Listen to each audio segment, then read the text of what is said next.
This is the OPS pregame report. And we're in the holiday season with Thanksgiving now just 2 days away, and tonight we get what has become a tradition in the week of Thanksgiving as the Homestead Spartans and Huntington North Vikings are set to face off here tonight. And tonight this matchup has a little bit of a different feel to it, as it is going to be the first time these two squads face off in the brand new Spartan Arena. Good evening, everyone. I'm Noah Johanningsmeier, being joined alongside Noah Lancz and sideline reporter Braxton Hall. And Noah, these are two teams that have played every single year this century, and when these teams go head-to-head, it is always a nice test, as these are two quality opponents that go head-to-head every year. Both these teams coming off their first loss of the season, so they'll both be looking for a bounce-back win, some extra motivation coming into this one. But like you said, they know each other very well, and it's a very good early season test for both of these teams. And now let's get into the OPS pregame show, as Noah now taking a look at the last outing for the Spartans when they took their first loss of the year, which came against a top 5 team in the state in the Noblesville Millers.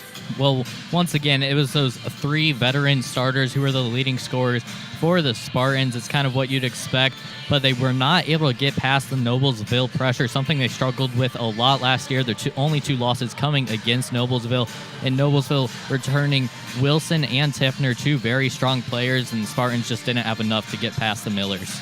So now on a 2-year stretch of only the Millers being able to best the Spartans. And even though the Spartans did drop that last game, they've had a very strong start to the season, as they now sit at a 5-1 record. Well, they started off the season with 2 tough road matchups, and they got a big win against Carmel to open up the season, give them a lot of confidence coming in to the season with a big first win. Northridge, a really solid win away. Then they had 3 games in town here, and they took care of business. They did what they needed to do.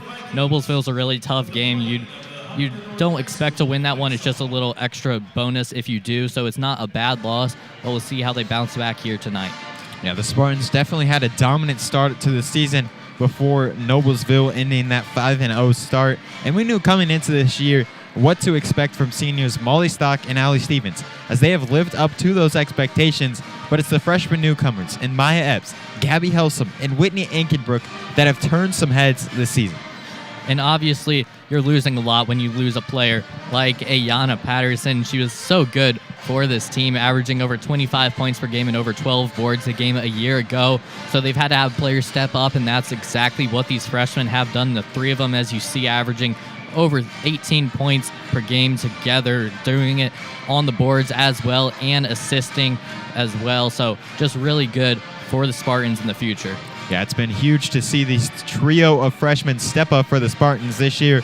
And now to turn our attention to the Spartans' opponent here tonight, the Huntington North Vikings, as they have only played 3 times so far this season compared to the Spartans' 6 games, with their last game being a full week ago when the Carroll Chargers were too much to handle for the Vikings. Well, they were in that game for a while, about 2.5 minutes left in that third quarter. They were only down 6 points. Something to note, though, Taylor doubled their leading scorer, averaging 14.3 points per game, was out in the second half of that one. In the last 10.5 minutes, the Vikings got outscored 24-7. So even though that's a big loss right there, it's not as bad as it looks. Yeah, it's not as bad as it looks, and that 2-1 record hasn't come easy for the Vikings either, as they have been put to the test early this year, facing 3 perennial powerhouses in Carmel, Snyder, and Carroll.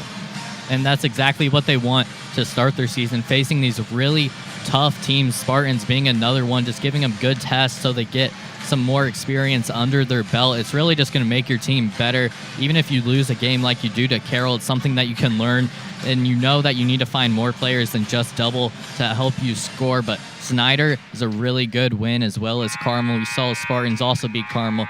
Spartans won by more, though, against the Greyhounds, so we'll see if that tells us anything about this game tonight. Yeah, when you're scheduled for the best teams in the state of Indiana as your first 4 games, you are trying to set your team up for success later in the season. Even if you take the losses now, it really better prepares the team for later in the season. And now, as we take a look at the history of this matchup, as these two teams have played in what the college basketball world likes to refer to as Feast Week, or the week of Thanksgiving, every year this century, with Homestead going 17-12 since 2000.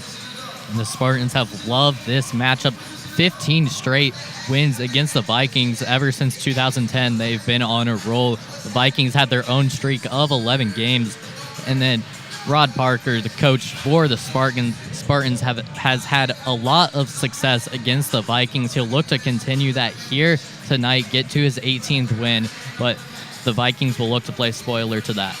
Yeah, it's crazy to see that the Homestead Spartans have won 15 straight matchups in this one, because the Huntington North Vikings have produced some pretty good teams over that stretch of 2010 to now. Yeah, they've been really solid. They're always one of those teams that just plays their own way, and that's how they tend to dominate games. It's shocking to see just how much they got outscored by against Carroll, because usually they're always in the game just the way they play. So it's a great way for the Vikings. Yeah, with that slow pace, it always keeps them close in the ball game. As we are now going to be sending it down to sideline reporter Braxton Hall, who's alongside Coach Rod Parker. All right, thanks, Noah. And Coach, tonight you're going to be playing a team that's really going to try to set the tempo. How do you make sure you're able to speed up the game against this Vikings team? Well, that's a good question. We're going to have to hopefully scheme a little bit differently on defense tonight, mix it up, hopefully get a few turnovers. But the big thing is we're going to have to really commit to playing long defensive possessions, and we're going to have to rebound the ball very well so they don't get second chance points. Thanks, Coach, and good luck tonight.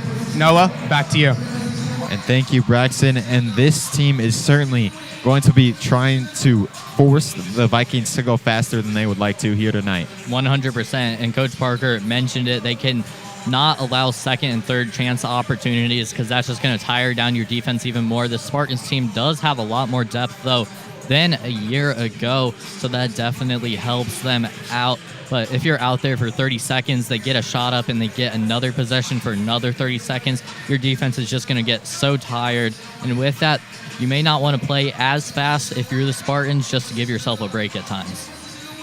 Yeah, they definitely want to be careful with trying to speed it up too much, as that could cause some turnovers for themselves.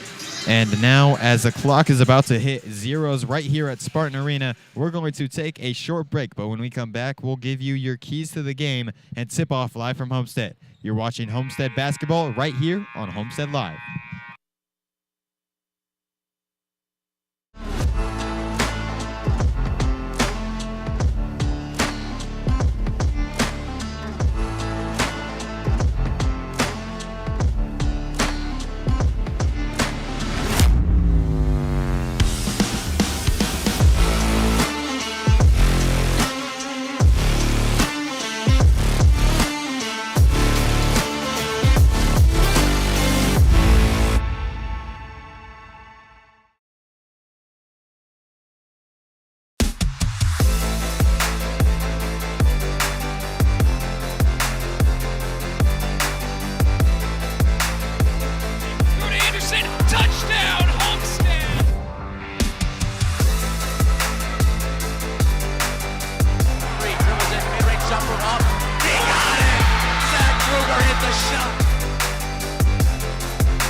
What limits you? Too small, too old, insecure, broken. You have no limits.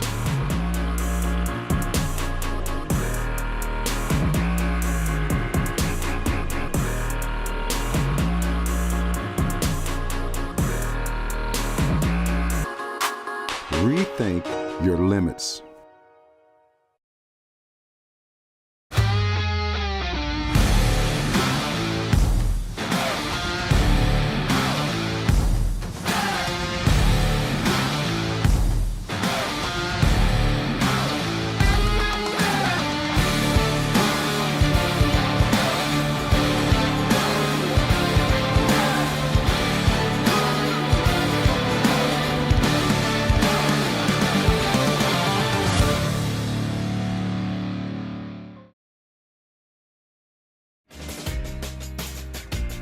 And now welcome back to Spartan Arena, as the Homestead Spartans are set to host the Huntington North Vikings. And now we are going to be getting into the starting lineups for each of these squads here tonight, starting off with the Homestead Spartans starting lineup, as Emma Royce is going to be in at guard, a junior at 5'9". Maya Epps as well running the point for this squad, a freshman, along with Evie Bottoms in at guard as well. Molly Stock, another guard, a senior for this squad. And to round out the starting five is forward Allie Stevens, a 5'11 senior. Well, with that, you see a lot of experience on one side, and then you got Maya Epps also as a freshman, so those older players will be there to balance it out. And as for the Huntington North Vikings, it is going to be Leah Hurdle starting at forward, along with Gracie Fields, a 5'7" junior, along with Hayden Bailey, a 5'7" sophomore guard, Taylor Double, the leading scorer for this squad, a 5'10" senior, and then to round out that starting five, Marissa Trout, a 5'11" sophomore forward. A much younger team than the Spartans. You got the three sophomores in that starting lineup along with a junior, and then Taylor Double, the leading scorer, the leader of this team, there to hold everybody down. But it's a pretty evenly matched size in this one. Two taller players, Double and Trout, are going to match up pretty well with Epps and Stevens, and then a lot of 5'7", 5'9". We'll see how Spartans can try to take advantage with a slight height advantage. Yeah, the height advantage is not going to be as much as a difference as we've seen a couple times so far this season in the Homestead Spartans matchup. As just looking at that, you see a 5'11" Marissa Trout versus a 5'11" Allie Stevens, a 5'10" Taylor Double versus a 5'10" Maya Epps. Like you were saying, very similar heights for each of these rosters, as these are two pretty evenly matched teams. As we are now going to be taking a look at keys to the game for each of these squads. Noah, what are your keys to the game? Well, for the Vikings, they have to control the tempo. They like to play it slower. They cannot let the Spartans speed it up, because that's when it's going to become a problem for the Vikings. And then also get out to an early lead so you can play your slower tempo, make the Spartans try to play catch up for the whole game. And then the Spartans, you just have to make sure Taylor Double does not get hot. She's been the leading scorer, and we saw when she went out, the Vikings struggled a lot. So if you can take her out of the game, then you're going to have some success. And the Spartans haven't had great success from behind the three-point line, but we know they've got a lot of shooters out there. If they can get hot, there's no stopping this team. And building on what you were saying with the Vikes definitely wanting to control the tempo here, they need to avoid turnovers, as the Spartans have done a great job with that all season long. As Trout wins the tip for the Spartans, or for the Vikings, as now Double gives it over into the corner to Bailey. Something you're going to see a lot with the Vikings. They're very composed. They don't like to force up shots. With no shot clock in Indiana, they can take their time, get the shot they want, and that's exactly what they do. Each possession, they are going to be looking for an open opportunity. This is not a team that you're going to see chucking up any unwarranted shot attempts. They want those open looks, as right away we find Double with a wide open look at the rim for an easy two. And that was just a great job by the Vikings offense to run through the progressions, go through your full offense, and don't force anything like we were talking about. And because of it, they get an easy 2 points. As the Spartans now taking their time as well on this offensive possession.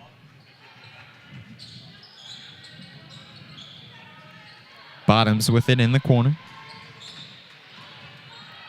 Now Epps going to take a three-pointer. That one's short. Rebound brought in by Double.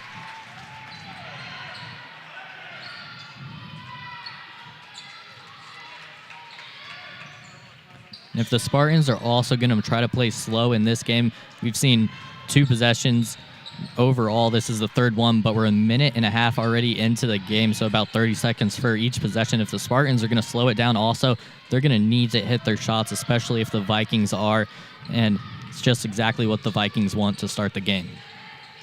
Yeah, the Vikings love to slow it down, and that's exactly what they've done early on. This is just the third possession of the game. We're almost 2 minutes into the ball game, as the Vikings once again find an open layup. That one doesn't fall for Hayden Bailey, though.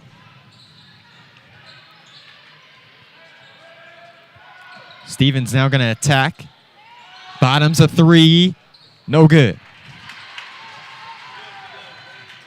Spartans have been able to get some good looks from outside. F's and bottoms now had pretty open shots each, but unable to convert. They're going to need to, though, at some point in this game, or try driving in and try to establish Stevens down low. Now attacking the basket is Trout. Hurdle now driving in. Puts up a shot and is fouled by Evie Bottoms. Now going to the line for 2 free throws. As we're 2 minutes and 30 seconds already into this game. Homestead's only had the ball twice. This is the Vikings' 3rd possession.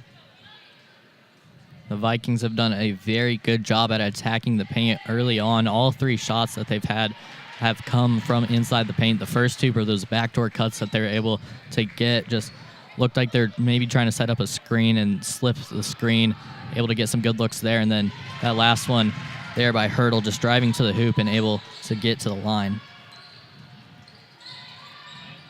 Spartans still scoreless. Over 2 minutes into the ball game.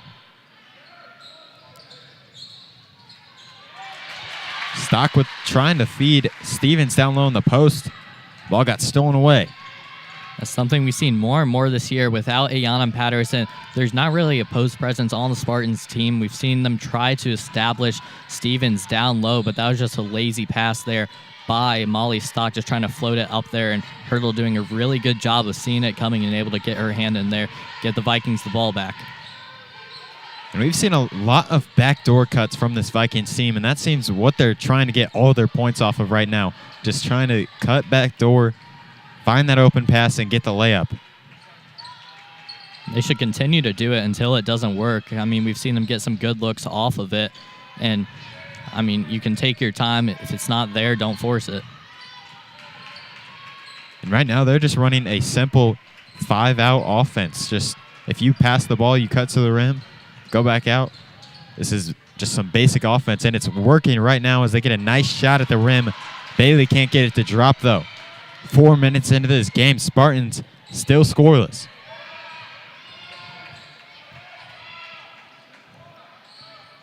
There, Maya Epps a little late on the pass. She had Stevens, could have kicked it out to her for a 3, and we know they've been chucking up some 3s in this one. They've had good looks. That could have been another good look, but this time able to run their offense on the play.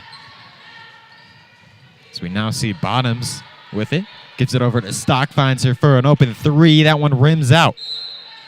Ball's out of bounds, and that's going to be Taylor double, or off of Taylor double. Spartans will keep possession as Gabby Helsum will check in for Evie Bottoms. We'll see if this freshman coming in, Helsum, can bring some life to the offense as they're 0 for 3 right now, all on 3s. Stock with another 3-pointer. That one drops. Ties it up 3-3. A low-scoring affair so far in this one, as the Spartans get their first points on that last possession. And you know Stock is going to eventually hit them with as many looks as they've been getting. Spartans are due to knock them down. Stock on the year has been shooting 38% from three-point range. You see here just double screen over off the inbounds play, wide open for Molly Stock. A really nice run set play. Now, as the Vikings have been able to go with the slow tempo that we expected them to try and come in, maybe the Spartans might start getting a little bit more aggressive defensively and not allow the Vikings to control the clock so much. Yeah, we're seeing them at times try to jump the passing lane. That time, Stevens tried to get there, but then couldn't get back over to Trout. She knocked down the 3. Stock tried to answer. That one was left short, but the offensive rebound and a putback for Allie Stevens. Great job there by Stevens to get back on the board. And now we see the Spartans bring a little bit of a press, try to disrupt that slow-paced offense. I like this here from the Spartans, though. Now they're being aggressive, and that leads to a hurdle. Open look at the rim, which can't fall. Royce now attacking for Homestead. Stevens with a pump fake. Now the freshman Gabby Helsum down low. Now Epps going to pull it. That one's long. Rebound brought in by Fields.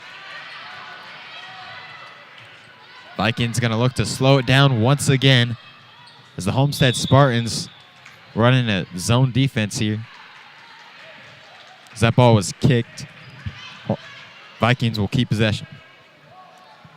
So far, this zone defense and just the 2 possessions we've seen have definitely sped up the Vikings, trying to trap them like right there when they get in a corner. But the Spartans doing a pretty good job of trying to disrupt the normal offense for the Vikings. Now in the corner, Fields for a 3. No good. But an offensive rebound from Double, who puts it back up and is fouled. Will go to the line for 2 free throws. Double, the leading scorer for the Vikings on the season, so far with 2 points on the night, and will be shooting 2 from the charity stripe here. And that's the downside when you go to a zone or try to trap as a defender. You got to find someone to box out, and that's exactly what the Vikings were able to take advantage of, as Double was able to get free with nobody there. Double now up to 3 and 4 points on the night, leading scorer of the ball game so far. It's the Spartans trying to pick up the pace a little bit here, as Stevens gets fouled down low, and we shooting 2 free throws for the Homestead Spartans. That's really the first time we've seen the Spartans try to get it down low to the paint, and they were able to get some success out of it as Stevens knocks down the first.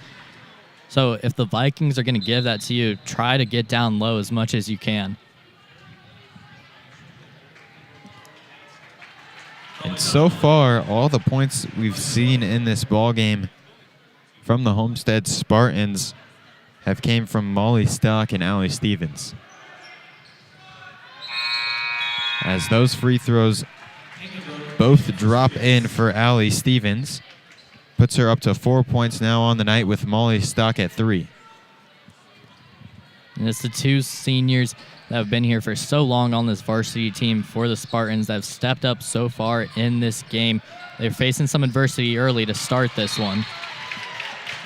And right there, the Spartans' aggressive defense forces a mental miscue as Trout just sends that one out of bounds over the head of Fields. Spartans force another turnover. A very young lineup in now, 3 freshmen for the Spartans.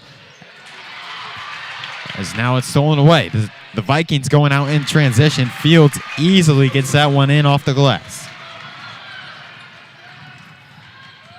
Spartans trying to speed it up here now, as the Vikings really slowed it down early on in this first quarter.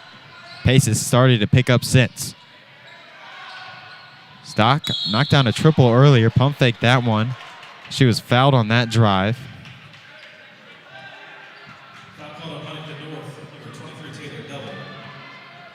And the Spartans, to this point, have had some good success trying to drive into the paint. Both times, Stock now, first time was Stevens when they drove to the paint. They were able to get some fouls called, so if they can continue to do that and just keep on picking up the fouls on the Vikings, it's definitely going to work to their advantage.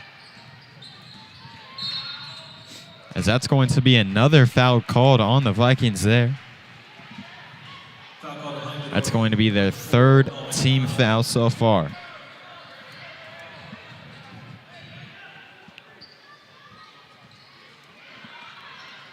As Epps will take the inbound for Sparty. Now under a minute remains in this first quarter. The Spartans still trailing the Vikings by 3 points. And that ball just slipped right through Royce's hands and went out of bounds. The offense just looks a little stagnant right now. The ball isn't flowing that fluently so far, and Coach Parker's getting a little spicy over there on the sideline. Now the Vikings with 40 seconds left in this first quarter. Ball came loose, but they got it right back. As Double going to get it near the basket. Now in the corner, Hurdle. Actually, that's McDonald. As McDonald is fouled by Molly Stock.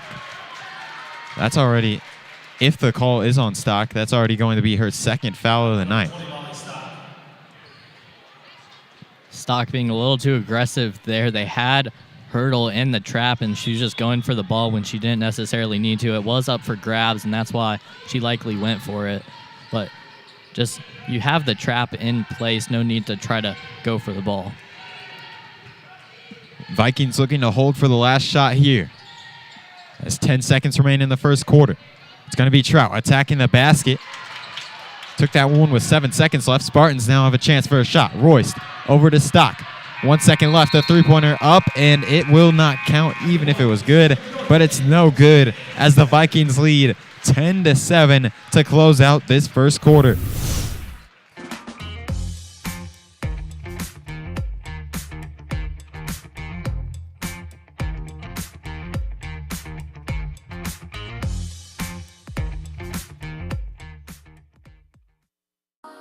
What limits you?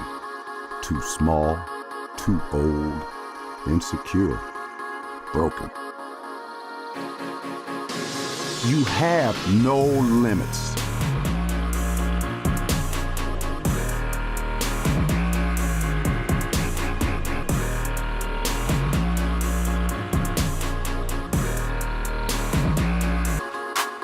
Rethink your limits.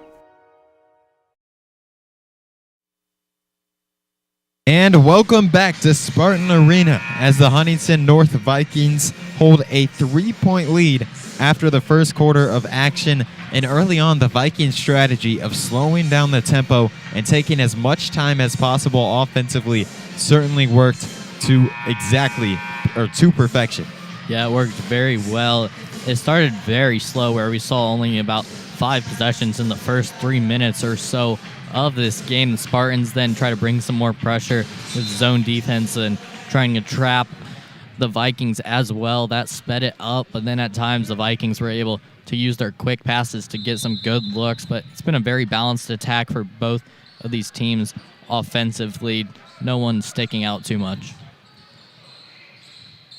So now to start off this second quarter, the Spartans will have possession. As Ankenbrook, a freshman, pump fakes, gives it over to another freshman, Maya Epps. So now a freshman, Gabby Helsum, will take a three-pointer. No good. Ball goes out of bounds off of Maya Epps, and the rebound will go to the Vikings. With the offense not moving too well, Helsum taking the shot there. It wasn't a terrible look, but also didn't need to take it. It's not like she was wide open there. Could have kept on going.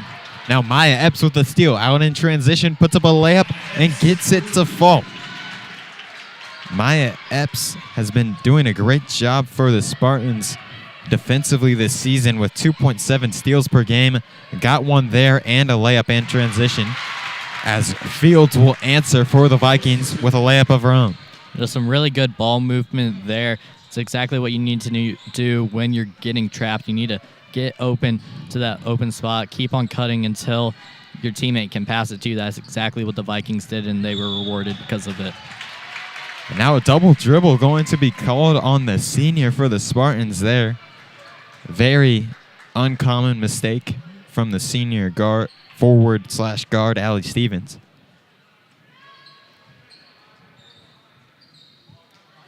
As the Vikings, being pressured by the Spartans, still just taking their time trying to get it across the timeline, and they do. As they're now going to give it down low to Fields.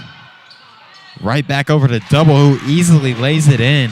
This Vikings offense right now knows how to attack the Spartans and is finding nice shots at the rim almost every other possession.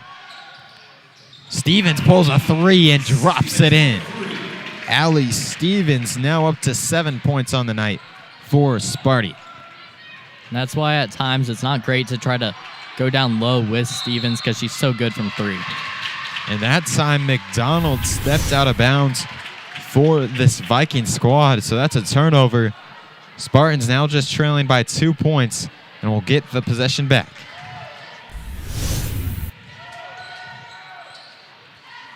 As Epps will have it. And that's going to be an illegal screen called on Allie Stevens. Did not set her feet for that screen. And that's going to cost the Spartans a possession.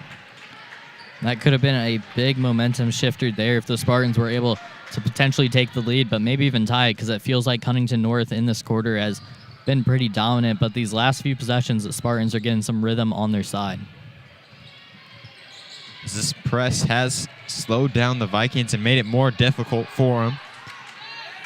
As Fields is now once again finding herself wide open at the rim. Already up to 6 points now. As Ankenbrook will pull the trigger on a three, and I think she called bank on that one, banks it in. I don't know if the bank is open at this hour, but it is at Spartan Arena, and Whitney Ankenbrook hitting a big shot. Now Hurdle going to give it out to Bailey, attacking the basket. Floater, no good. And then an offensive foul going to be called on Gabby Helsum. She just put her elbow around the defender. You can't do that. Yeah, I think that was a good call there, as much as there was some disagreement from the Spartan fans as you see Ankenbrook knock down that three.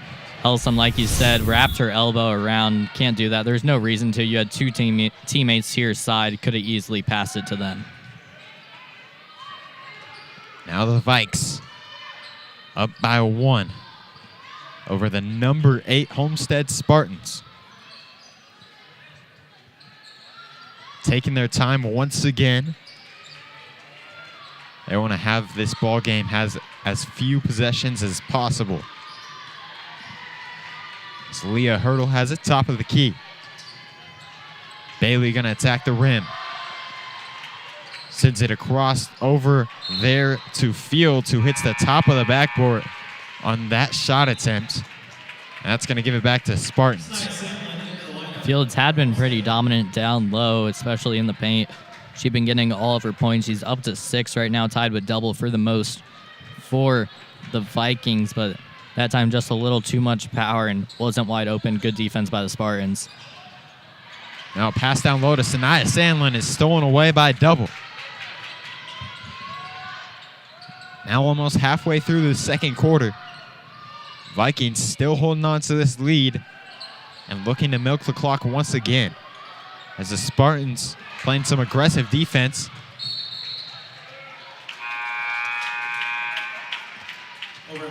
As that time it's going to be an over and a back violation called on the Vikings. That's going to give the ball back to the Homestead Spartans. And since the Spartans went to that press and zone defense, we've seen the Vikings really have to speed it up a lot more, and it's forced some more turnovers. Yeah, it definitely has. There were 2 bad plays defensively for the Spartans to start this quarter, but ever since then, they've been really solid. And like you mentioned, been able to force some more turnovers. As Royce with it now. Stock attacking the basket. Now Landrigan. Spartans looking for a good shot attempt here, taking their time, moving the ball around. Stevens going to pull the trigger. No good. Rebound brought in by Hurdle. Vikings now moving quickly in transition, and Royce got in there and stole it away. But then Stevens almost just throws it away, but then an acrobatic save from Claire Landrigan. Royce now attacking, and a foul will be called on the floor on the Vikings. That's going to be on Hayden Bailey. A lot going on there in that last play as Maya Epps is going to come back in, so they get their point guard back into the game, and almost all their starters, Sanaya Sandlin, still in there for the Spartans, but good awareness by both the juniors for the Spartans to keep that ball alive. And when you just look at what the Vikings have been able to do overall so far in this ball game, the Homestead Spartans on the season have been averaging 63.5 points per game, but so far, 5 minutes into this second quarter, they've only put up 15 points. Yeah, nowhere on pace for those 63 points per game, and that's what you expect when you play against Huntington North. They're allowing 43 points a game, scoring 41 themselves, so that just shows you that there's going to be less possessions in the game, so you're going to have to use those possessions and get the most out of them every single time. Spartans like to hit a lot more shots. They've been able to get a lot of good opportunities, just haven't been able to knock them down. And then for the Vikings, they need to get back to breaking that trap in zone defense. that they did so well, Gracie Fields was the one that was able to get 2 easy baskets off of that. They just need to keep the ball moving, and they'll get open shots. Now coming out of timeout, we'll see what Coach Rod Parker drew up in the huddle. As Epps now with it. Now we're going to see some pick and roll action with Stock and Stevens. Stevens popped on that one, drives in, and it's stuffed. Leah Hurdle sent that one away. The 5'7" forward going up and blocking the 5'11" Allie Stevens. It's a great job to get up in the air, and like you mentioned, the height difference, 4 inches there. She was able to get up there and get a big block. Sanaya Sandlin couldn't get that one to go, and an offensive foul was called. She was double teamed down low in the post as Stevens was wide open in the corner, just didn't see her. So refs have been calling a lot of ticky-tack fouls, especially offensive ones so far in this game, and Spartans are definitely not benefiting off of it. As that now will be the 7th team foul on the Homestead Spartans. Next time the Vikings are fouled, they will be sent to the charity stripe. As Bailey gets it across the timeline. And it's stolen away by the Spartans once again. Now quickly in transition, Stock puts up a layup, no good, but an offensive rebound for Moist.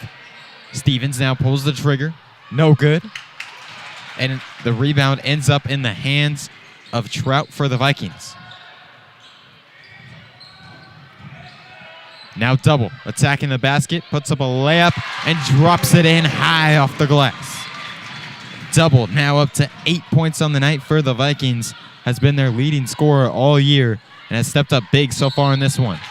As that's going to be another offensive foul, second one of the game on Sanaya Sandlin, and third on the Homestead Spartans. That's going to send Gabby Helsum back out onto the court, as Sanaya Sandlin is going to head to the bench after picking up her second foul there. Well, right now for the Vikings, they need to find Taylor Double back in the middle. That's what they got their points off of that last time on offense. If they can get a player in the middle of the zone, just work from there, they've been pretty successful. As Hurdle now pressured in a double team. The ball gets stolen away by Epps. Now in transition, Epps attacking with a Euro step layup, and she's fouled on that shot attempt, and she'll go to the line for 2. Epps so far with 2 points on the night for Sparty. The freshman has averaged 11 points per game while shooting 71% from the charity stripe. And I'm sure she'd like to get that free throw percentage up, as she's been able to go to the line a lot this year. She converted on that first one, but she probably would like to convert on more with how many opportunities she gets from the line. She's just so aggressive. Yeah, to see a freshman being so aggressive, attacking the basket as well as she has all season long, drawing contact and getting to the charity stripe that often, has to be a positive sign for Coach Rod Parker. 100%. When you're a freshman, you'd think they're going to be a little more timid, but she's showed no fear at all. As Trout now going to put up a shot close to the basket, and it easily drops that in off the glass. The Vikings, the past couple possessions, have almost had it easy scoring against the Spartans' defense. As Royce now has it. Stock with a pump fake, a drive. And now Epps, a wide open 3, splashes home for Maya Epps, tying up the ball game. We're even at 20. It's a big 3 right there by Maya Epps. She struggled from behind the arc, only shooting 30% this year. Now another steal for the Spartans out in transition. Royce couldn't get the layup to fall. Now the Vikings speeding it up themselves. So we're under a minute remaining in this first half. As now Fields puts up a layup, cannot get it to go. Followed her own shot. That ball went out of bounds off of Fields. So the Spartans will keep possession as you get another look at that Maya Epps triple. Right here, you're kind of right in between whether hold it for one shot with No shot clock, obviously. You can hold it for all 40 seconds if you'd like, and you'd assume that the Vikings would. So no reason to rush it and just get a good shot. They turn it over. But now switching to defensive side, they're going to need to play defense solidly for 30 seconds to finish this half. I'm sure with how the team has played, they'd be happy to go into the half with a tie game, just not playing up to their standards. As the Vikings now trying to take the lead heading into the locker room. Under 20 seconds remain in this first half. Double, attacking. Now Bailey has it outside. Now over to double on that left side. Now under 5 seconds, 3 seconds. Double puts up the shot, no good. The putback is up and no good from McDonald. We are going to enter the break with a tie ball game, 20-20, as we'll now send it down to sideline reporter Braxton Hall, who's with Coach Parker. All right, thanks, Noah. And, Coach, that was a tight first half. What do your girls need to do to turn things around in the second? I tell you, we're just really sluggish. So we're going to have to pick up the energy in the second half. Stronger cuts, better passes, because we just didn't get much out of our offense at half. All right, thanks, Coach, and good luck in the second half. Noah, back to you. Thank you, Braxton. And now we will be taking a short break, but we will be back with the OPS halftime report as the Vikings and Spartans are tied at 20 at the break.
This is the Welcome OPS back to halftime Spartan report. Arena as the Homestead Spartans and Huntington North Vikings are tied up at 20 at the break, as each of these teams really played a very even first half. The Vikings slowed it down early on in the first quarter, but then the Spartans started to speed it up after a very slow-paced start. Yeah, and they went to a little zone trap defense for the Spartans. That's what is able to get them back into this one. Coach Parker said they look sluggish out there. and definitely wants to see more efficiency from his offense, as they've not been doing too well compared to normal. Average 63 points per game, but only at 20, so on pace for about 40. That's exactly where Huntington North wants this game. That's about what they score per game and allow per game. So definitely playing to Huntington North's advantage so far. They like these games to be close and low scoring, and that's exactly what we've seen. Yeah, the Vikings were certainly looking to slow this one down and keep it at least low scoring. As let's now take a look at the team stats from the first half of play, as the Homestead Spartans struggled with shooting-wise, shooting 29% overall. Better outside the arc, a bit of surprise, shooting 36% from three-point range, while also getting 10 rebounds, just 2 more than the Vikings, and then also getting 1 more assist, or 1 more turnover the Vikings did have than the Spartans. Yeah, Spartans, you said 29% overall from the field. That is below season average, but they are shooting better from behind the three, as usually on the season they've been shooting 31% from behind the arc. Is a little shocking to see Huntington North only have 2 attempts from behind the arc, but they've been efficient when taking them 1 for 2 right now. And overall, their offense has been really efficient, 8 for 18 total in that first half. So they haven't been missing too many shots. They've been able to get some second chances when they do miss those shots. Rebounds pretty even. Everything out here is just pretty even. Yeah, it's very even. Really, the only difference you see is in that shooting percentage overall with the field goal attempts. And you see that difference because every single Huntington North possession, they are looking for the best possible shot opportunity. They are shooting the ball within 5 feet of the basket almost 3 out of 4 possessions. They are trying to get those close shots each and every possession down the court. And you can tell that is what they work on day in and day out, as they are so good from down low. It seems like every time they're going to shoot it from down there, it's going to go in, and a lot of times we've seen teams struggle from down low, but this team has not at all, and that's why they've got it tied. Yeah, it has been a very well-contested first half for sure, as we are now going to be taking a look at the boys basketball game tomorrow, as the season is going to be tipping off for Huntington North and Homestead facing off here tomorrow night. And it's great to have boys basketball finally back. The girls starting about 2 weeks ago, and the boys finally tipping off right here, also against Huntington North. And you look at in the last 35 years, Homestead has dominated the matchup between these two teams, 28-13 overall, but should have a good one tomorrow night. Yeah, it certainly should be a good one tomorrow night, as the boys team, very similar to the girls basketball team for the Spartans. The Spartans lost Ayana Patterson and they lost Fletcher Lawyer, 2 big stars that are going to have to be replaced this season. 100%. The best players for the boys and girls are both gone from a year ago, so other players are going to have to step up. We've seen a lot of players do that here for the girls team. We obviously have not seen the boys play yet, so we're going to see who is going to be that person or people to step up for the Spartans. And now to take a look at our second half of action, Noah, what are your keys to the second half, as both of these teams are tied at 20 right now? Well, Spartans defensively, I think they need to continue with that zone trap. It's worked really well, even though they've allowed some points. Overall, it's been working much better than just playing man defense. And then offensively, they need to get back to their pace, go fast. I mean, they've been trying to get players open from their screens, but with that, the Vikings just go over them and switch a lot. So maybe attack the paint more when you have the chance. Try to get more efficient shots that way and then kick it out from there. But then for Huntington North, continuing to play that slow offense if you can, and then just have quick ball movement, find the open gaps, which is what they've been able to do pretty well to get those easy looks. And defensively, they really just need to keep on doing what they've been doing. I mean, if you allowed 20 points to the Spartans team, you're looking pretty good. Yeah, it has been a very evenly contested first half of action, as we are now going to be taking a break, but we will be back with some second half action from Spartan Arena, as the Homestead Spartans and Huntington North Vikings are tied up at 20. Ooh, I can't wait to get you home. Ooh, I'm gonna eat you up when you go home. Oh my goodness. Oh, yeah. Can't wait. I'm just gonna bite you. Oh, baby, that looks amazing. Marcos, pizza lovers get it. What limits you? Too small, too old, insecure, broken. You have no limits.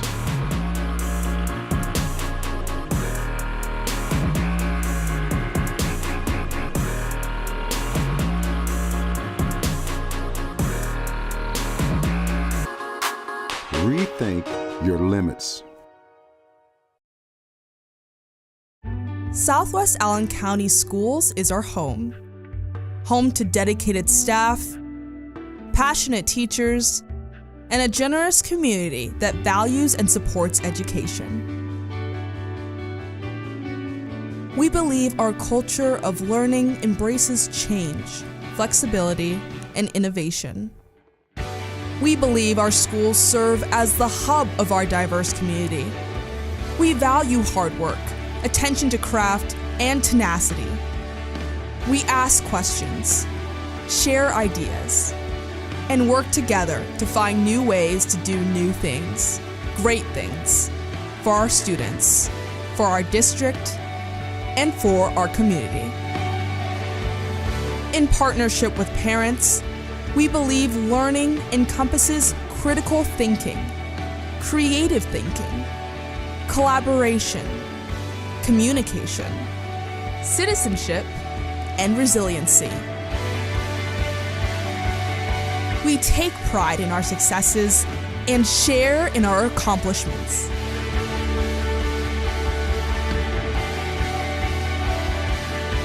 We are Southwest Allen County Schools, preparing today's learners for tomorrow's opportunities.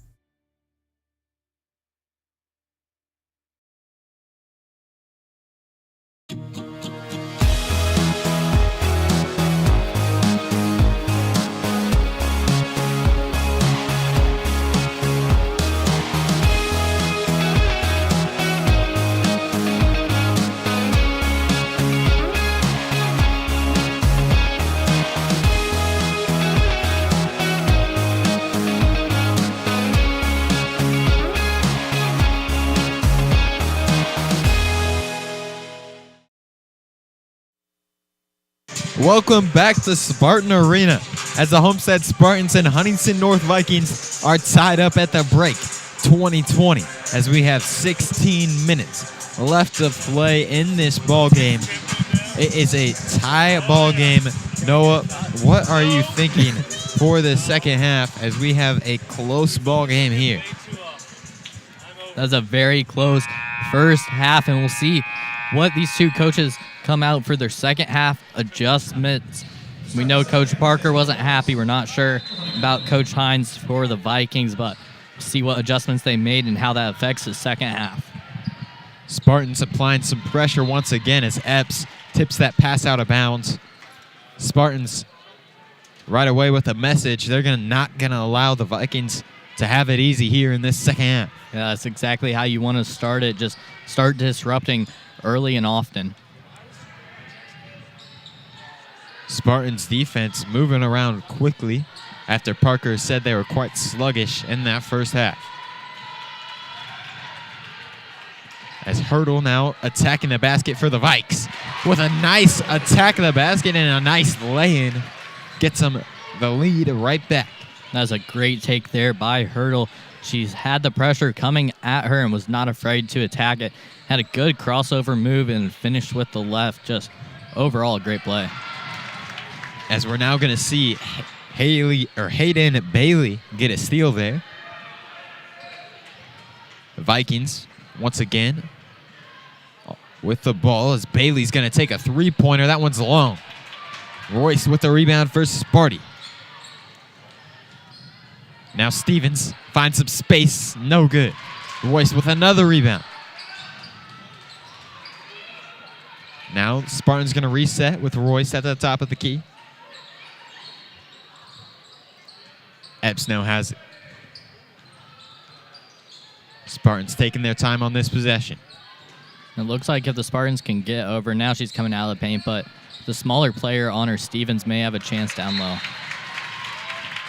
And that was just a mistake there. So maybe some miscommunication as that ball sailed out of bounds for the Homestead Spartans on a pass and gives it right back to the Vikes. Really good start here for the Vikings, offensively and defensively getting good looks. And that was just too easy for Taylor Double, who just found herself wide open with a lay-in at the rim. So far, we've seen Huntington North's adjustment.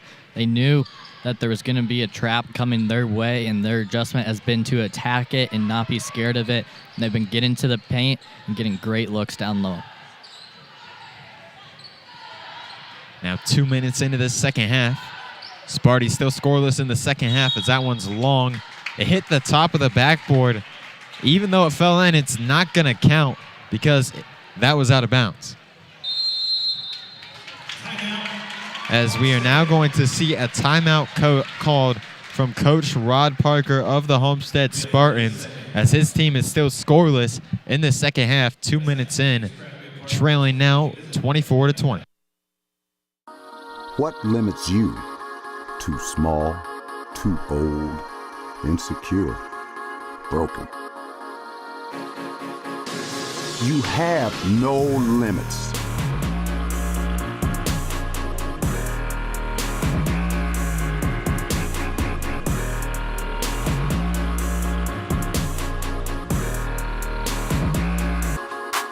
Rethink your limits.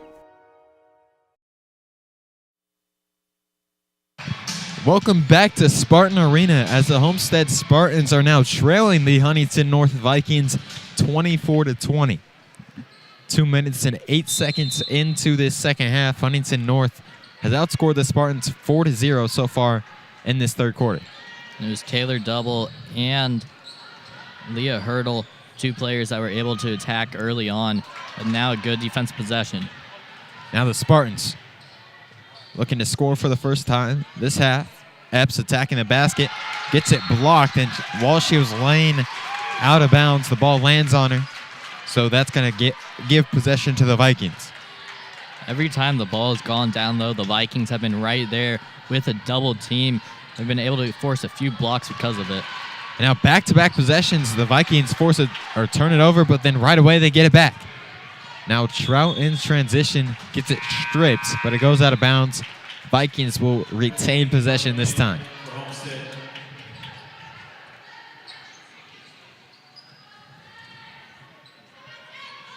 It's going to be Marissa Trout to inbound for the Vikes. Sends it into double. Now Hurdle. Over to Fields, who attacks it, or that was actually Bailey, as the ball went out of bounds, and it's going to be, it's actually going to be an offensive foul called on a Hayden Bailey. And that was a good call by the ref to start calling it both ways. If Bailey's going to wrap her arm around Royce, they need to call that because they called it on Helsum earlier. Now 3 minutes into this second half, Sparty still hasn't scored, as Royce is going to be called for a traveling violation there.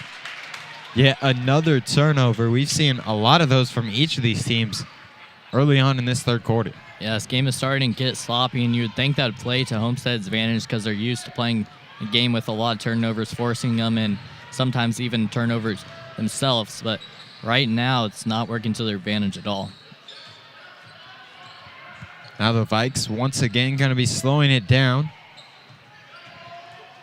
as Fields gets this pass tipped away by Ankenbrook, ends up in Roy's hands. Now in transition, puts up a layup, and she's fouled on that layup attempt.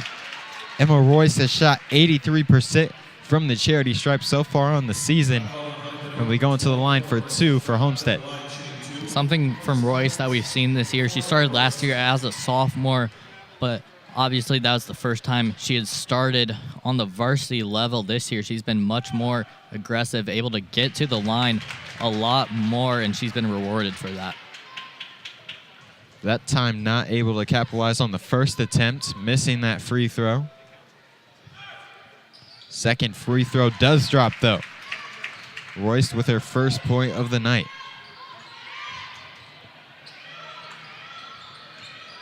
as the Spartans once again applying a pressure here.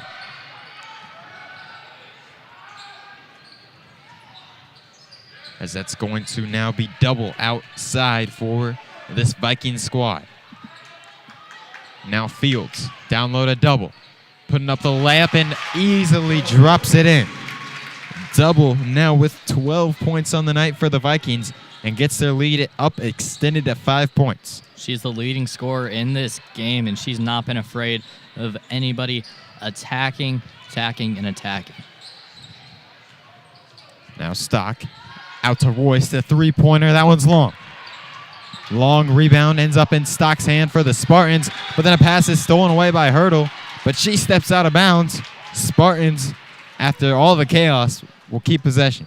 More sloppiness. Stock was late to see Stevens down low, but if she's going to pass it, she's got to fire that one in there, just lobbed it up, and that's why Hurdle was able to get in. Now Epps has it. Out to Royce. Stock finds a little bit of breathing room and splashes down a triple. Molly Stock with her second triple of the night. She makes up for it on the year, shooting 38% from three. And like you said, second three of the night, right on pace. And now the Vikings will call a timeout here, as the Vikings had a nice start to this third quarter, but since then really have just become stagnant on offense. Yeah, they have. They scored on their first few possessions out. Their 4 of their points of this half. Ever since then, Double was the only one able to get another basket in the paint. But they've been doing a really good job still on defense, so not much of a problem that they can't score offensively because the Spartans cannot score either. Spartans have only scored one field goal this half, and their other point coming from a free throw. Yeah, the Vikings have done a great job defensively all game long and throughout this third quarter, as they have held the Spartans to 4 points in this third quarter with 6 minutes and 33 seconds gone by 4 minutes and 33 seconds gone by so far in this third quarter. As Trout is going to take the inbound here for the Vikings. Now Fields with it in the corner. She's double teamed. Now out in the right wing. Trout, a three, no good. Rebound goes out of bounds off of Sparty, and the Vikings will keep possession. That's where Vikings have been very good in this game, attacking the offensive glass. They've been able to get a few opportunities, second and third chance opportunities, and we'll see if they can capitalize on it here. Now Epps pressuring Fields in the corner, and that's going to be a 5-second called on Gracie Fields. Maya Epps forcing the turnover there with the pressure. Field just needs to have a better awareness there and realize how long you've been trapped. Get the ball out. She had a chance early on to get it over to Bailey, but decided to hold on to it and gets punished for it. Now Royce gives it over to Stock, who fires another triple and splashes another one home. Spartans take the lead. 27-26 now. Stock now has 3 triples on the night, as the Spartans once again bringing the pressure defensively. As a pass down low almost gets stolen away, but it still remains in Vikings possession as Trout drops one in off the glass. She's now up to 7 on the night as the Spartans fire and try to answer, and they do. Allie Stevens knocks down a triple. It's going to be a big problem for the Vikings if these senior Spartans start to heat up like they are. And now Stock with the steal. The Spartans are rolling right now. Royce attacking, and she's fouled on that shot attempt. It will go to the line for 2. Spartans gaining all momentum on their side as it's bringing down the court fast and gets a little love tap off the backboard and is able to fall in there for Stevens. Another 3 here for her in this gym, and Royce able to knock another one down as the momentum keeps on shifting over into the Spartan side. The Spartans have been on a roll as of late, as Allie Stevens and Molly Stock knock down a trio of triples combined, and Emma Royce knocks down those 2 free throws to now give the Spartans a 4-point lead. Double now attacking for the Vikes. Now outside, Bailey loses it, stolen away. Epps pushing the base, gets it tipped away, and now it's going to be a foul called that time on the Vikings. Spartans going to have possession as Hayden Bailey will be called for the foul. That's her 3rd foul of the game. Spartans right now on an 8-2 run in the past 2.5 minutes. The offense is looking a lot better. Defense has been able to force some turnovers, and they've been scoring off of those turnovers. Now Royce attacking. Out to Epps, a 3-pointer long. Rebound brought in by double of the Vikings, and a foul will be called. A mistake there by Whitney Ankenbrook, picking up a full-court foul. Just almost a freshman mistake there. Yeah, it was, but it's not going to kill them. It's their first foul of the half, and it seems like they're trying to be more aggressive this half, so they're the freshmen just trying to be a little too aggressive. Like you said, though, it is a full-court foul, and don't necessarily need a foul 50 feet away from the basket. And now a dangerous pass is tipped out of bounds, and it's a turnover. Whitney Ankenbrook makes up for the fouling mistake and tips that one off of McDonald. That's exactly what you want to see if you're Coach Parker, the freshman, making up for her mistake right there. Now another freshman with the ball in her hands. She struggled a little bit in this one. Hasn't really been able to score too much, but has been involved in other ways. As we now have under a minute remaining in this 3rd quarter, Spartans holding on to a 4-point lead. Royce strongly attacks the basket. That was actually Epps, as she missed that shot attempt. As a dangerous pass is stolen away. Now Royce with a nice pass to Epps and an easy lay-in for Maya Epps. The Vikings now trailing by 6 in need of a momentum swinger heading into the 4th quarter, as the Spartans are holding on to all the momentum right now. Double with a shot attempt, drops it in, and that's the momentum swing they need as she gets the foul as well. Chance to cut the lead down to 3 if she can get the free throw to drop. And Double right at her season average. She's at 14 points right now, averaging 14.3 on the year, but everything has been going the Spartans' way lately. Free throw's no good, but it's an offensive rebound. That one is brought in by Rains, but she's going to be called for a travel and give it right back to the Spartans. Now with 15 seconds left, you got enough time to run your offense. Don't need to force a shot here. You'd expect them to just take this one last shot, go in to the 4th quarter with a lead. Now just 15 seconds left in this 3rd quarter. Spartans going to look for the last shot here. 8 seconds. Epps gets a screen from Stevens. Out to Royce. A 3-pointer won't go. Rebound tipped out. Epps puts it up. No good. And that will bring us to the end of this 3rd quarter of action as the Homestead Spartans lead 34-30 over the Vikings.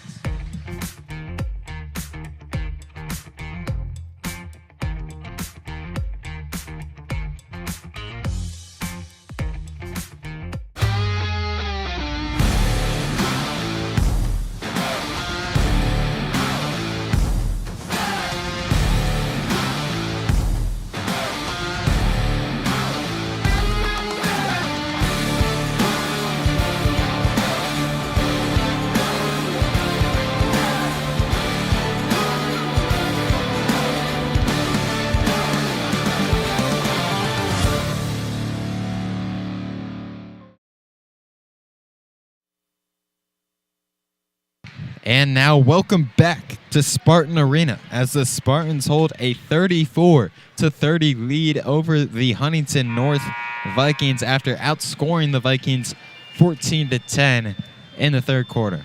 By far the best quarter of this game for the Spartans, able to get some rhythm on the offensive side and hit a few threes. Stock had 2, Stevens had 1, able to go to the line.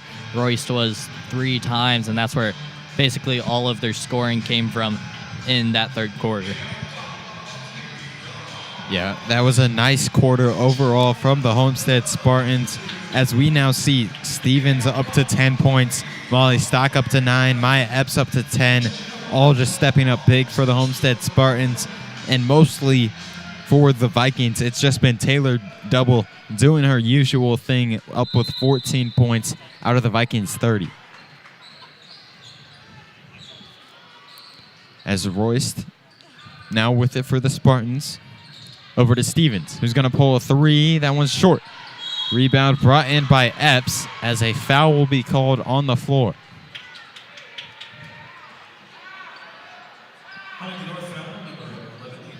A block on Hayden Bailey. That's going to be her 4th personal of the game now.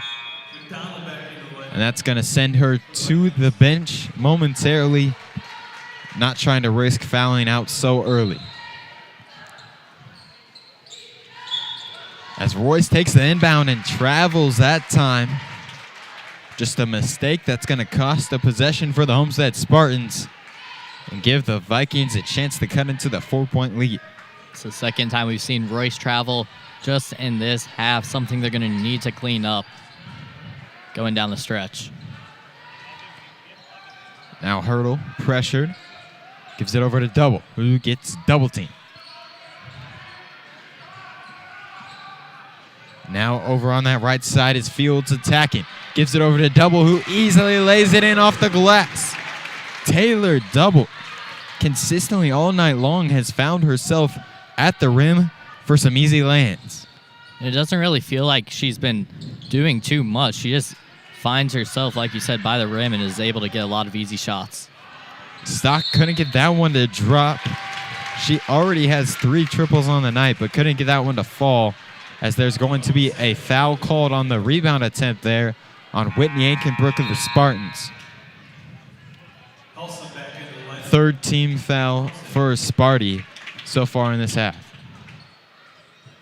That's going to be something to watch out for with the last 7 minutes of this one. 5 team fouls right now to 3 in the Spartans' favor. Then you see many more attempts from behind the arc for the Spartans, and that's why they're out to this lead. As Whitney Aikenbrook is going to dive on that loose ball, and a jump ball will be called between Taylor Double and Whitney Aikenbrook. As the possession arrow will be favoring the Vikings, they will retain possession. And that right there is what's going to earn you playing time as a freshman. You've seen Aikenbrook dive to the floor 2 or 3 times now. That's exactly what you want to see for a younger player, just those hustle plays and attempting to get your team the ball. So now on the top of the key, it's going to be Trout over to Hurdle. Hurdle has a lot of room, but decides to not shoot it. Looking for an even better attempt, as the Vikings all game long have just been trying to find the best shot attempts possible on each possession, and that's really just what their style has been with Coach Hines.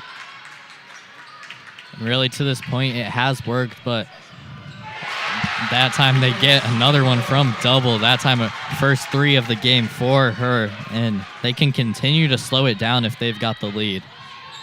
And they have that lead momentarily as Helsum knocks down a triple. The freshman answers Doubles with a backdoor cut. Now out into the corner, we see another triple, this time from Trout. That one's no good. Ball's tipped out of bounds, and it will stay with the with the Vikings, as that will be off of the Spartans.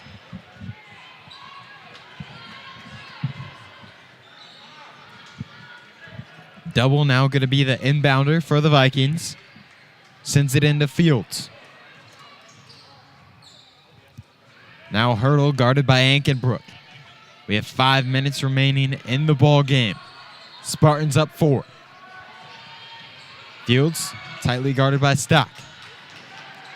And now a three-pointer from Double won't go. Rebound brought in by Ankenbrook. Now Stock across the timeline.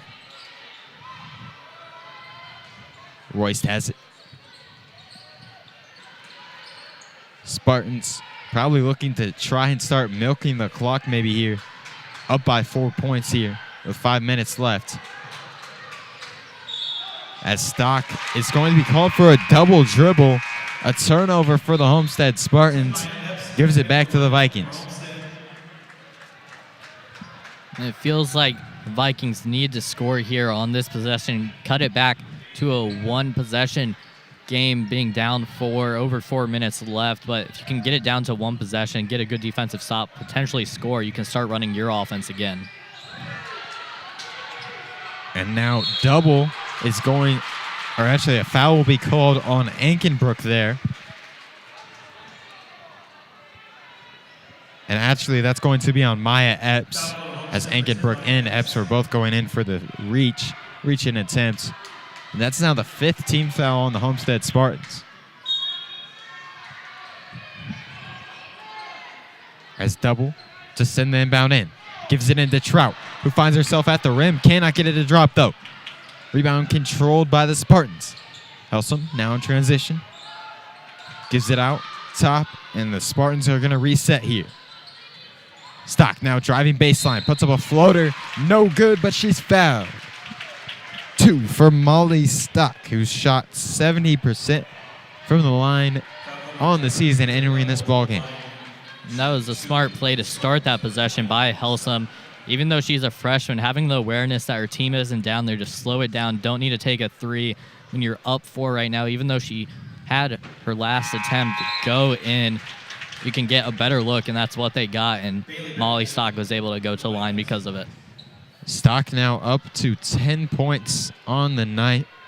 She has 3 triples so far, and that 1 free throw.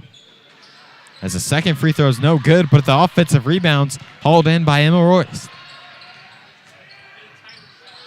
The Spartans have been controlling the past couple minutes here and will look to close it out as Helsum puts up a 3. No good. Rebound brought in by Double. Now Bailey back to Double. In the corner, it's going to be Fields for 3, and she knocks down the crucial triple for the Vikes. And that bench is back alive, now down just 2 points, as Fields gets herself up to 9 points on the night, and Double still the leader for the Vikes as she is up to 19. That was a huge 3 right there by Fields to cut it back down to a 2-point game, as we're more than halfway through this 4th quarter. But you mentioned it, Double. She has been a problem for the Spartans, scoring half of the points so far for the Vikings in this game, and likely going to get up to 20 with how she's been playing. Yeah, she has been very crucial for the Huntington North Vikings. And as for the Homestead Spartans, we have seen 3 players get to 10 points, with Maya Epps, Molly Stock, and Allie Stevens leading the way for the Homestead Spartans, each with 10. Yeah, it's been a very spread out attack by the Spartans, and that's really what we've seen all year long. We'd expect Stock and Stevens, 2 of 2nd and 3rd last year in scoring for the Spartans, and this year they've stepped up once again and been 2 of the top scorers. Maya Epps is also one of the top scorers for this team. And just a quick correction, Maya Epps actually with 9 points and not 10, as Allie Stevens and Molly Stock are the leading scorers, each with 10. Now with 3:40 remaining in the ball game, Spartans have this 2-point lead and will look to hold on in the last couple minutes. As Stock has it, swings it over to Epps. Now Helsum. Now Stock right side. Royst on the wing. Spartans taking their time on this possession, trying to avoid turning it over here. As Ankenbrook will pull a three. That one's long. Rebound controlled by Fields of the Vikings. A dangerous pass there. Vikings still able to hold on to possession though. This is a big possession right here. The Vikings have a chance to take the lead or tie it up. Expect them to take some time and get the shot they want. Now double. An elbow jump shot rolls around the rim and falls off. Rebound brought in by Helsum of the Spartans. Now Stock. Now Helsum. Ball's tipped out of bounds by Fields of the Vikings there. Nice job denying the pass that time. Down to 2:29 left in this one. Expect the Spartans to take their time on offense, something we don't see them do often, but only a 2-point lead and no reason to force anything. Now Epps puts up a shot, no good, but an offensive rebound hauled in by Stock. That's then stripped away by Hurdle. Now in transition. Gonna reset, bring it out over to Fields as the ball's then tipped out of bounds by the Spartans. Vikings retain possession, down 2 minutes left in the ball game. You got to wonder at what point does Allie Stevens come back in. She's been on the bench for a while as she's now set to check in with the 3 freshmen in the game right now. Now pass over to Trout, now over to Fields. A 3, won't go.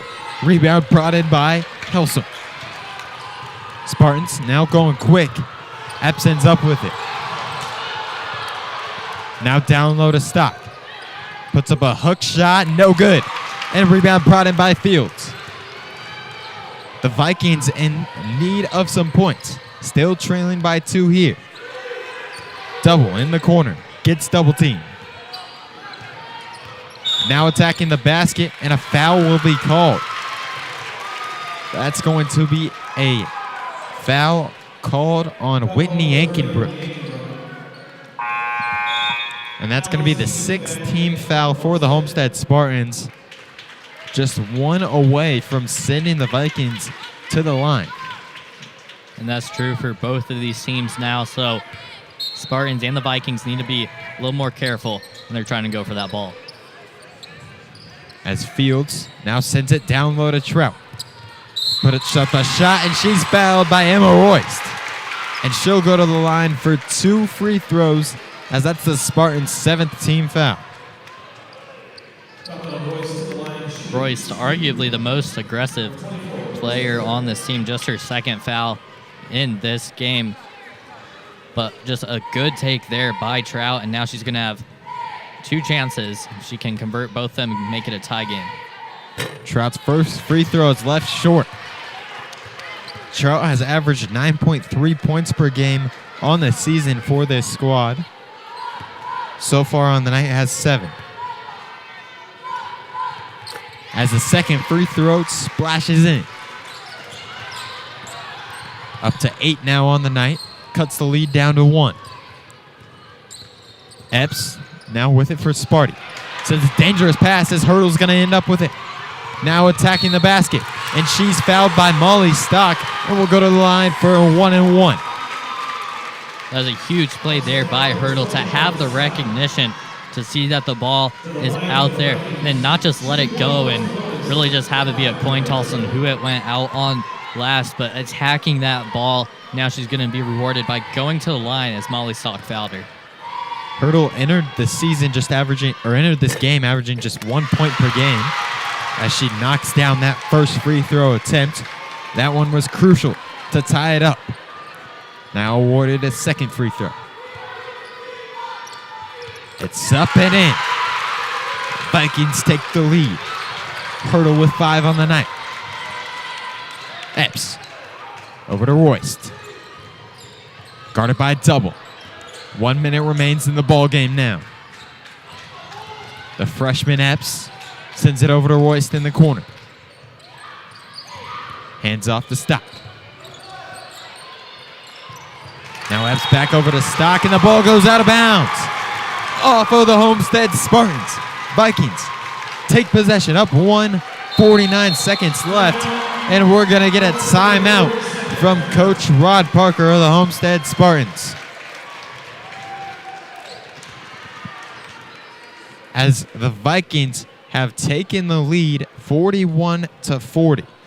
Taylor Double showed you her experience and why she's so good defensively right there, forcing the Spartans left, and they did not seem like that. Maya Epps was trying to go that way, trying to go to the right. So was Emma Royce, but unable to get down over to that right side because Double was there. And then trying to jump the passing lane was Bailey, and it just threw off stop. So it's going to be a huge possession right here. At some point, the Spartans are going to have to start fouling because we know that the Vikings are very good at passing the ball around and finding the open player. And right now, the Vikings, they have just been slowing it down all game long. And like you were saying, the Spartans are going to need to potentially foul quickly here, as the Vikings have shown they are capable of taking a lot of time off on a single possession. With now 50 seconds left, the Vikings hold on to that 1-point lead. Trout gives it over to Double. Back over to Trout. The Vikings moving it around quickly here. Double over to Trout. Now in the left corner, Bailey. The Vikings just keep on swinging around. 30 seconds left in the Spartans foul. That's going to be the 9th team foul, so this is going to be the last 1-and-1 for the Vikings. It's going to be Marissa Trout going to the line. That's probably who you want at the line if you are the Spartans. Trout going 1 for 2 on her attempts in this one. Trout at the line, knocks down the first free throw. 27.7 seconds left on the clock. Trout looking to make it a 3-point game, and she does. Now with 10 points on the night. Spartans trailing by 3. Got to go quick. Epps attacks. Puts it in easily. A huge bucket. Playing against the number 8 team in the state of Indiana. They definitely have. They've showed you that they are not a team to mess around with. They've gotten some good wins in both of their wins this year against Carmel and against Snyder, their 2 wins of the year. And then they had a loss against Gery, but that game, Taylor Double did not play the second half, and she showed you why she is so good in this game. She's up to 19 points still in this one, but she was facilitating the offense on that last offensive possession. Right here, Spartans need to foul quickly. Yeah, they're going to need a foul quick, as there's just 20.7 ticks remaining left in this ball game. Vikings up 1. Send them bound to Hurdle, and a foul right away by Claire Landrigan is going to send Leah Hurdle to the line. And with that being the 10th team foul now on the Spartans, that is going to set up 2 free throws for Hurdle, as the Spartans are in the double bonus. That was perfect for the Spartans right there. Only 0.2 seconds came off of the clock, and they inbounded it to Hurdle. I mean, I don't know. Hurdle's not necessarily the one you want to send to the line, but she is a sophomore, doesn't have as much experience. Hurdle's first free throw knocks in. Hurdle has come up clutch late in this game with her free throw shooting. Now, if you're the Spartans, you have to box out. If there's any chance of a miss, you have to get that board. You cannot let the Vikings get it. Second free throw falls in. Vikings up by 3 now. 17 seconds left. Epps attacking. Now Stevens. And she is going to be fouled. That is going to be the 7th team foul on the Vikings, which is going to set up a 1-and-1. That foul was on Leah Hurdle there. And that may have been a smart foul to just force the Spartans to go to the line trailing by 3. Stevens might have got bailed out there, not completely sure. She looked like she wanted to take the shot for a second, but then realized that there's still plenty of time. As the first free throw is no good, but the rebound's still being fought for, and that's going to be a jump ball.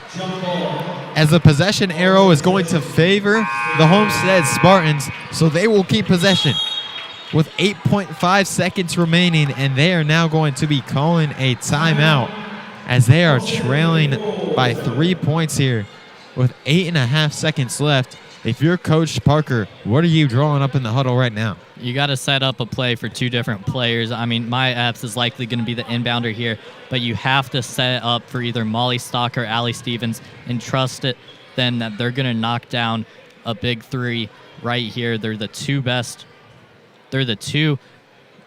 most experienced players on this team from behind the arc especially, and that's where they need to step up and hit a big shot. You may try to go for one as a decoy and have Molly Stock run out there first. If she's not open, find Allie Stevens trailing behind her and try to get it to one of them, but if not, somebody's just going to have to hit a big shot. Yeah, I agree with you. It's Molly Stock or Allie Stevens. Those are the two that have been trusted for years now to come up with the big triples for the squad. And right here, right now, the biggest triple of the season for the Spartans so far is needed with 8.5 seconds remaining in the ball game, trailing the Vikings just by 3 points here. And I mean, if you could get a quick basket, you maybe try to go for that with 8.5 seconds left, get a quick basket, cut it down to one. You have one timeout left, so you'd have to foul really quickly or call your timeout there. But I think you still just got to go for the three and hope it goes in. Now it is going to be Maya Epps to send it in. 8.5 seconds remain. Epps sends it into Stock. A catch and shoot three. Splashes home for Molly Stock. We're tied at 45 with 3.1 seconds left.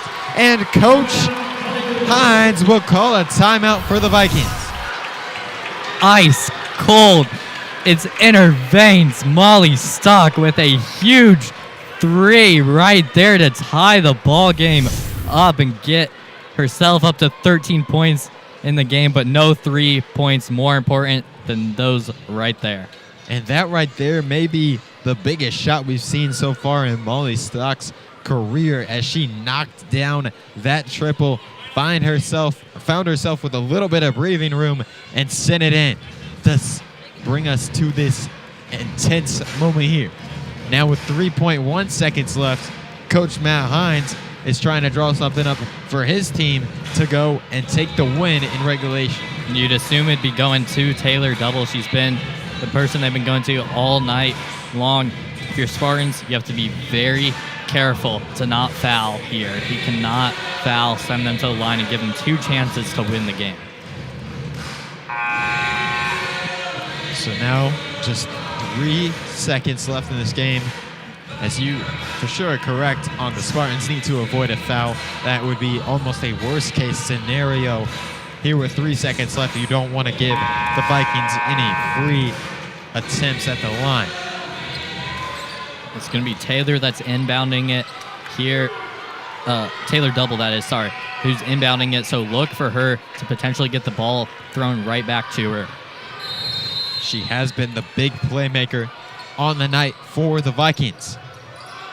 As she's going to send it down the court and then try to get it right back. Stockton's up with it, and the buzzer sounds before she can get a shot attempt up. And that will bring us to overtime as the score is tied at 45 with zeros left on the clock. 45 all as we're now going to send it down to sideline reporter Braxton Hall. All right, thank you, Noah. And guys, the energy down here is absolutely electric, especially when Molly Stock hit that three. And now we're going to be able to see if Homestead's able to pull out a win, a very tight game. And now we're going to get to witness one of the best games of the season, head to overtime. Guys, back to you. And thank you, Braxton. And this certainly has been a thriller so far as it was tied at halftime 20-20. And now we go to extra play as it's tied 45-45. Neither of these teams want to lose, and they've been showing it going back and forth all night long.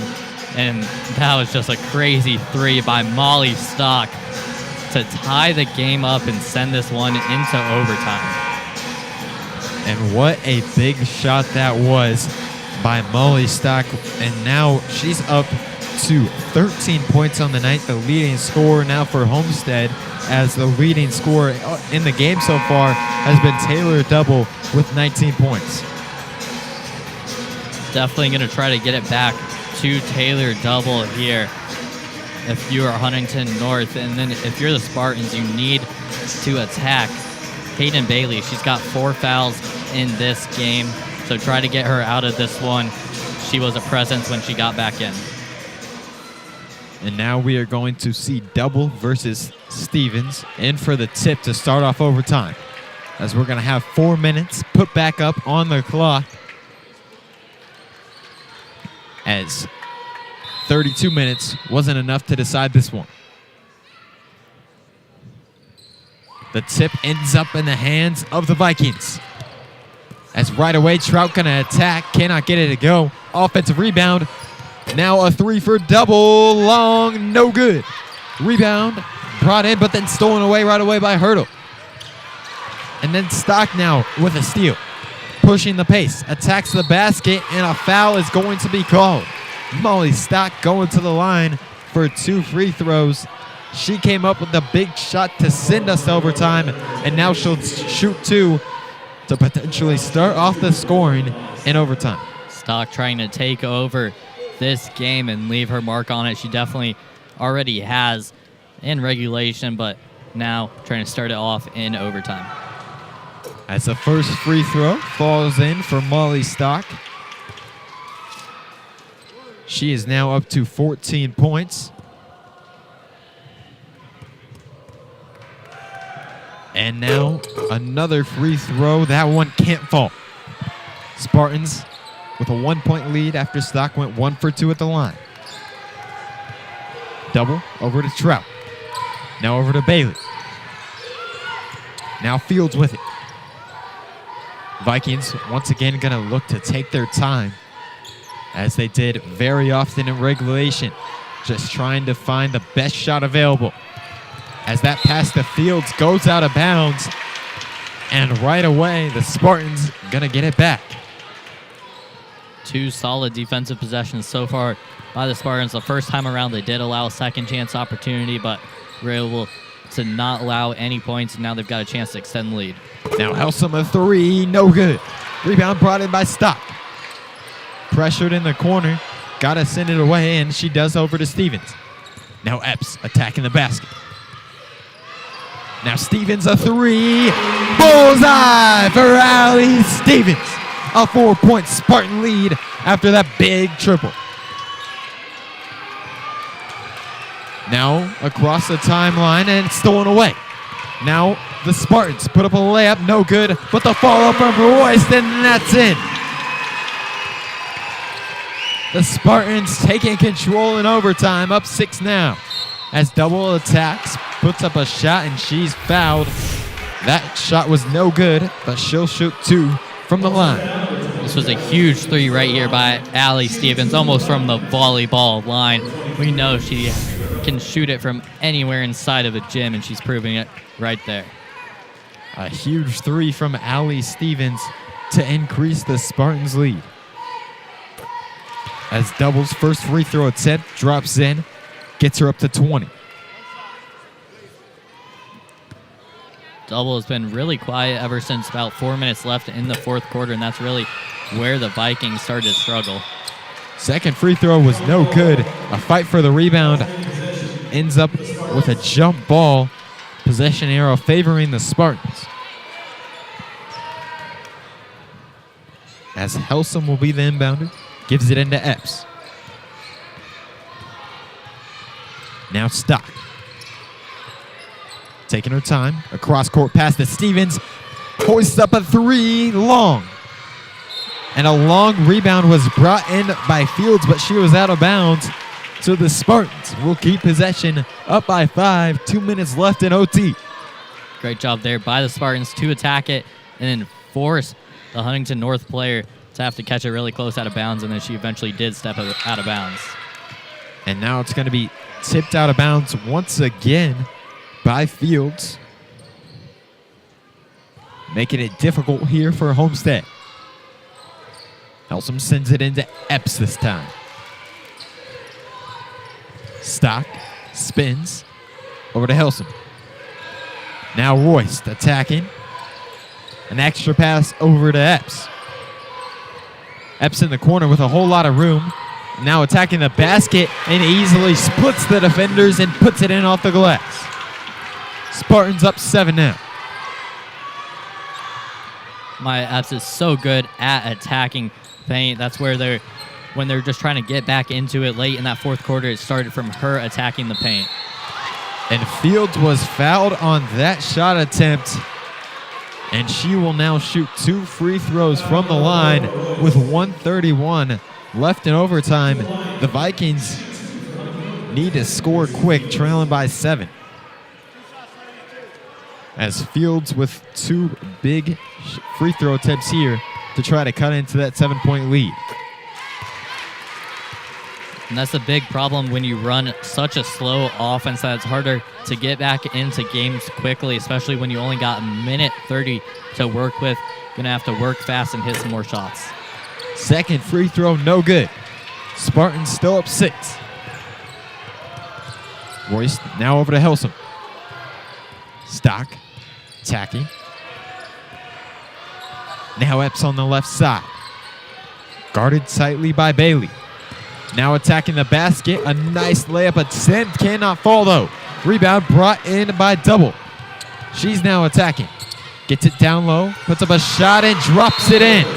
Cuts it down to 4 with 1:03 left in overtime.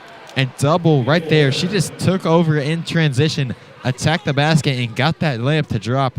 It's almost been a surprise. We haven't seen Double attack so often ever since really 4 minutes left in regulation. Yeah, she hit that 3 to get her to 19 points, and then ever since then we have not seen her really do much. Gotten 3 more points since that mark, but that's nearly 7 minutes in this game that she's only scored 3 points, where she's so dominant in the paint. You'd expect her to try to get back there now, but the Spartans been struggling to finish out this game. You see both teams have made the same amount of field goals, but the Spartans able to make a lot more threes than the Vikings.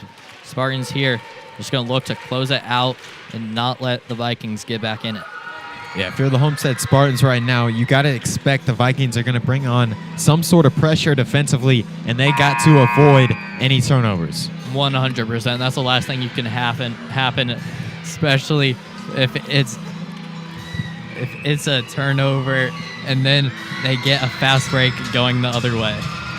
Yeah, they need to avoid any turnovers that would end up in Vikings easy points if they want to hold on and win this game right here in overtime. As Helsum now going to be the inbounder for the Homestead Spartans as Epps takes it across the timeline. Under a minute now in the ball game. Spartans look like they're just looking to hold it. Allie Stevens had no attempt to try to go forward with that, but ends up not being good. And now it's stolen away. The Vikings in need to score some points quick. Double attacking. Puts up another post shot. That drops in plus the foul. Taylor Double comes up big, attacking the basket on back-to-back possessions. And now she's up to 24 points on the night, trying to make it 25 at the line. Taylor Double has been so good in this game, and this is exactly why they should have never gone away from her. You can see she looks tired because she's been carrying this team in this overtime. And she knocks down the free throw, makes it a 1-point game. Now, 30 seconds remain. Over to Epps. The Vikings looking to just try and get a steal here. As Stock gives it over to Stevens, and there's a foul committed by Double, which is going to send Stevens to the free throw line. And right now, it's still 1-1 territory for the Homestead Spartans, as that's the Vikings' just 9th team foul. Now you see Coach Parker bring the rest of his team back behind half court, not going for any potential rebound here, just wanting to be there on the defensive side. Stevens, clutch with the first free throw. Knocks that one down and extends the lead up to 2 for Sparty.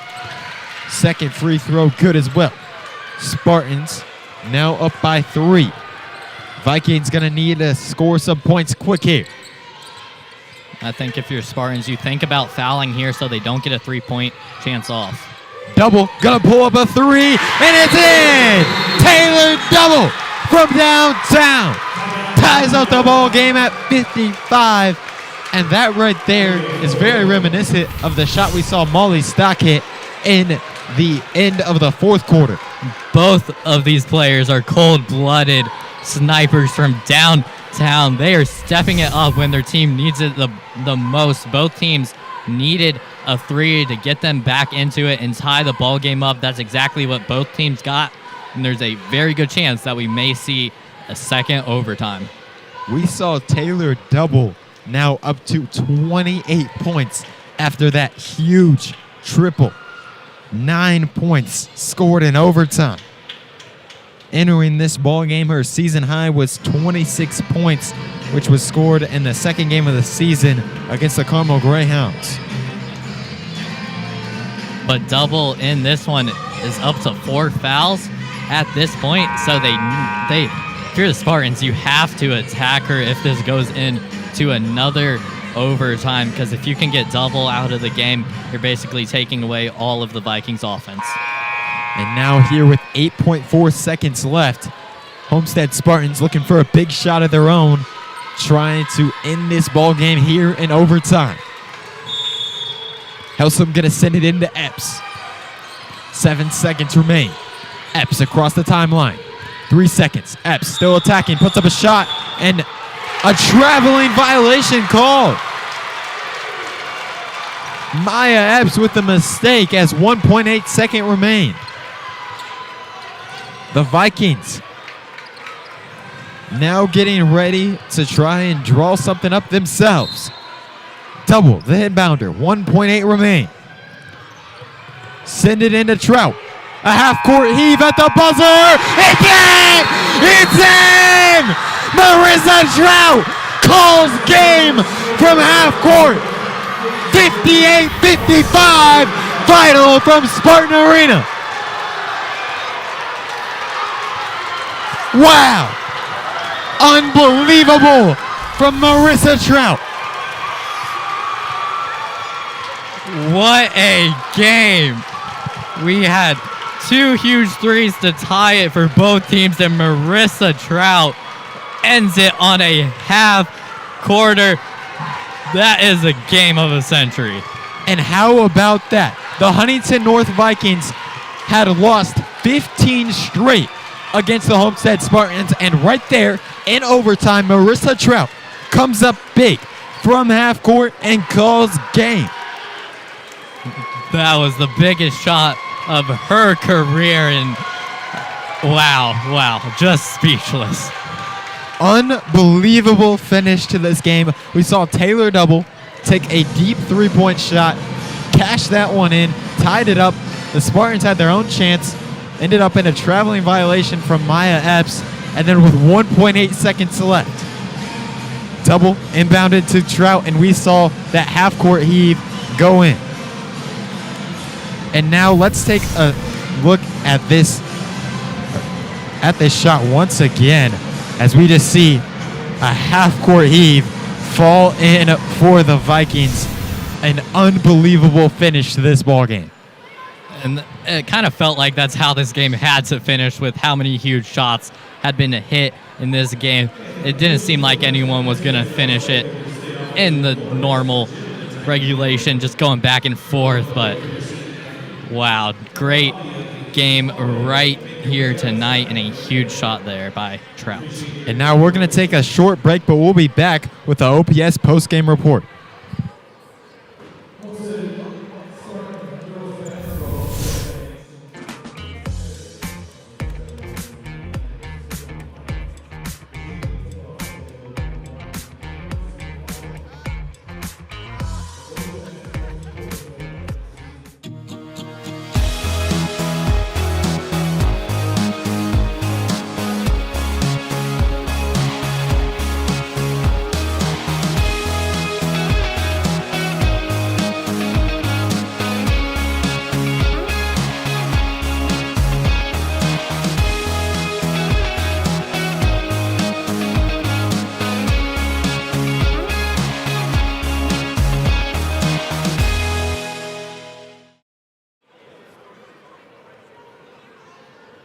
And welcome back to Spartan Arena as the Homestead Spartans just fell to the Huntington North Vikings for the first time since 2009 on a half-court heave from Marissa Trout at the buzzer in overtime to win this ballgame. That was one crazy game. It was tied at half. It was tied at the end of regulation.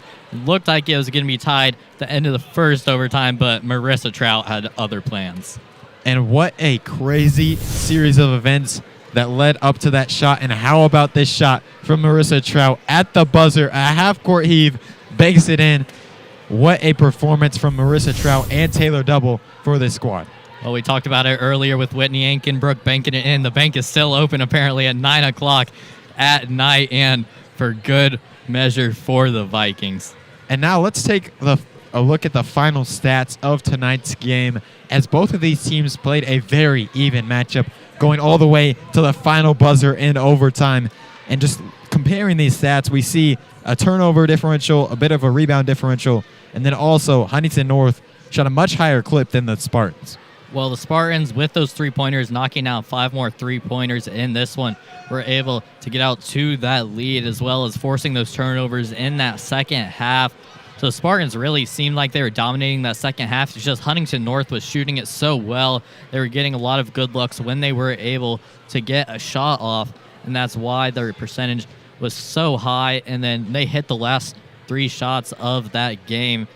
It was both teams had 17 makes with a minute left, but 3 buckets there at the end for the Vikings. And how about just the overall performance of Taylor Double, scoring 28 points in this ball game, leading her team to victory, hitting that crucial shot in overtime to tie it up, leading up to that Marissa Trout game winner. Yeah, there's not enough that could be said about Taylor Double, what she did for this team here tonight, scoring 9 points just in overtime.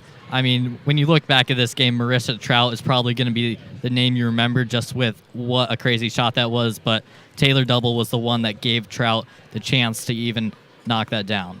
Yeah, it was just a phenomenal performance, and overall for the Huntington North Vikings to be able to knock off the Homestead Spartans for the first time since 2009. The Homestead Spartans won 15 straight games in this matchup. What a big win this is for the Vikings. We talked about how last game for the Vikings was a bit of a disappointment, falling to Carroll by 23 points, but what a bounce-back victory here tonight. Yeah, the Vikings are clearly contenders in 4A with the 3 really good wins they've stacked up. You mentioned their 1 loss, but it's not terrible loss with what we've been saying over and over again about it. But wow, the Vikings coming in to Spartan Arena, their first time in here and getting a victory. And now to close out this broadcast, do you have any final thoughts here tonight, Noah? Well, I think Taylor Double showed you that she has the ability to take over the game, and also just the pace that they ran. They were able to control this game basically the whole time, and that's why they're able to get this victory. And on behalf of the entire Homestead Live crew, including sideline reporter Braxton Hall, producer Trevor Newhouse, switcher Joel McChesney, our camera operators, and color commentator Noah Lancz, I'm Noah Johanningsmeier saying so long from Spartan Arena. This has been a presentation of Spartan Basketball on Homestead Live. Have a great rest of your Tuesday night, and join us again tomorrow night when the Homestead Spartans boys basketball team will open up their season.